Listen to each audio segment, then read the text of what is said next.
So let's look at live simple sentences. Today is January 17th, 2022. So let's start by making that a sentence by saying Kawuono en dwe mar achiel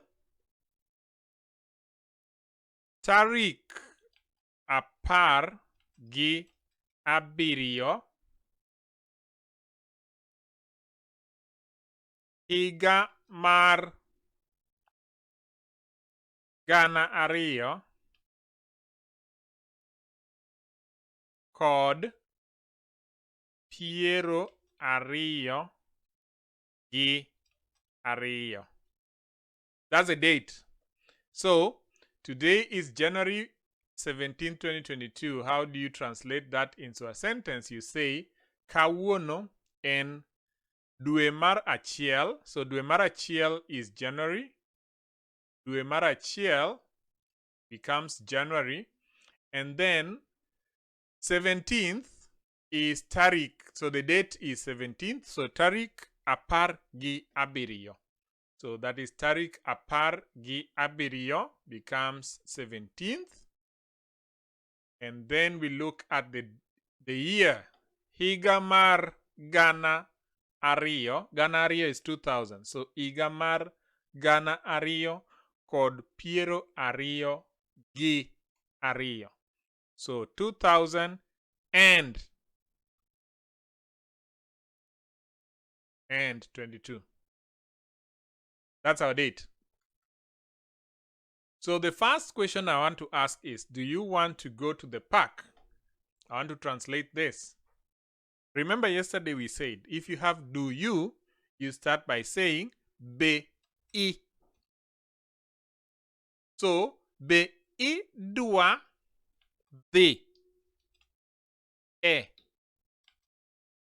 Be I dua dhi e. Do you want to go to? Be this thing is changing it automatically. Be I dua dhi. Okay? So do becomes be. Then you want becomes I dua. Let me separate them. So you is I and I is what? Sorry. And want is dua. Okay? Be I dua.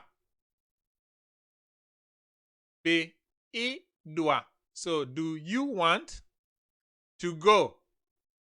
To go is de. Go is de. Okay? Go is de. Be idwa de e. Now, park, because park is a place where people relax, and we can say pau yueyo. That can serve as a park, okay? So be idwa de e pau yueyo. Do you want to go to the park? So that is how you would translate this. Do you want to go to the park? Be idwa dhi e pau yueyo. Mwangi Njoroge, awinji maler, antiere Murang'a. Mwangi wa Njoroge, asante sana. Asante sana, Mwangi. So let's move on.